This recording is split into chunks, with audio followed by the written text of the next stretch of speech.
Ang taong ito ay tumira na 100 araw sa karagatan. At pagkatapos, may kakaibang nangyari sa kanya. Si Joseph Diduri, isang 56 years old na retired official ng US Navy na tumira na 100 araw sa ilalim ng karagatan.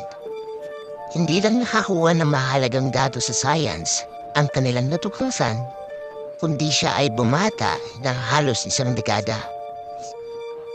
Si Joseph, kilalang bilang Dr. Gypsy, isang pinarangalan na opisyal ng Navy at isang biomedical engineer.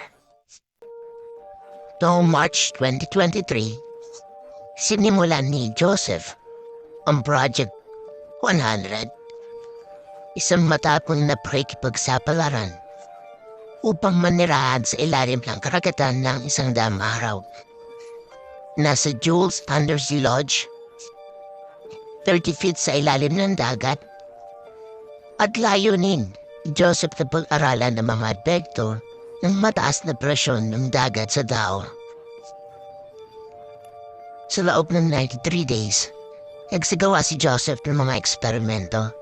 Sinasukat ang lahat mula sa paglago ng cells hanggang sa cognitive function. Habang lumilipas sa mga araw, nagpakita ang mga results ng isang kahanga-hangang bagay.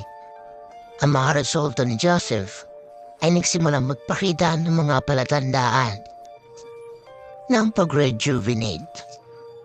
Nang siya ay umangat mula sa tubig, ipinakita ng mga medikal na pagsusuri na siya ay bumata ng halos 1 dekada.